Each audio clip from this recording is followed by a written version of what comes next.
3 adet kalçalı budumu uçlarını kestik, güzelce yıkadık ve temizledik. Tenceremize alıyoruz. 1 adet soğan ilave ediyorum. 4-5 adet tane karabiber ve defne yaprağı. Defne yaprağı 2-3 tane de koyabilirsiniz. 2 litre de su ilave ediyorum.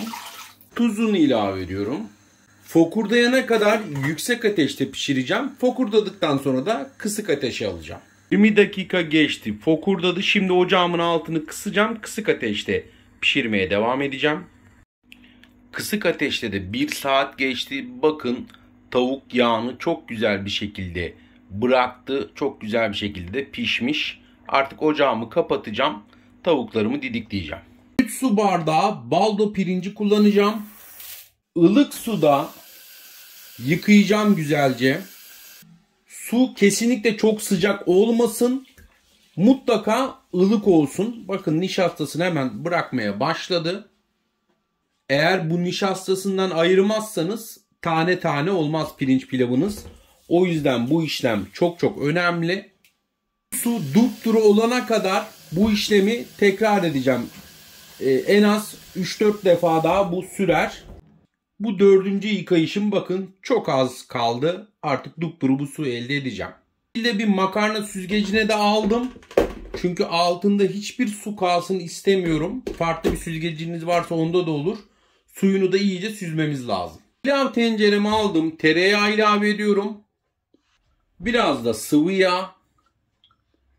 Tereyağı eridi. Pirinçlerimi de şimdi ilave ediyorum. Üstüne biraz da tuz ilave ediyorum. Pirinçlerimi güzelce kırmadan dikkatli bir şekilde dıştan içe doğru kavuracağım. Güzel bir şekilde kavuracağız ki tane tane bir pirinç pilavı elde edelim. Pirinçlerimizi güzel bir şekilde kavurduk. Bakın artık böyle yaptığınız zaman tane tane dökülüyor. 4,5 su bardağı da tavuk suyumu ilave ediyorum. Bu da toplam 4,5 su bardağı koydum. Tuzunu ilave ediyorum. Bir defa şöyle karıştırıyorum. Bir 20 saniye şöyle fokurdamasını istiyorum.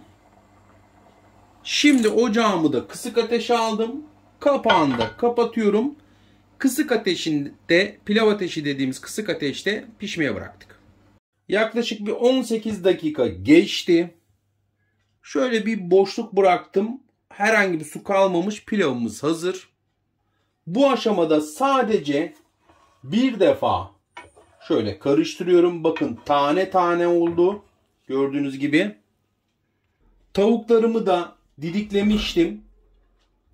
Güzel şu şekilde tenceremin kenarına koyuyorum. Böyle bir sokak pilavcılarının bir tık daha lezzetli bir tavuklu pilav yiyeceksiniz.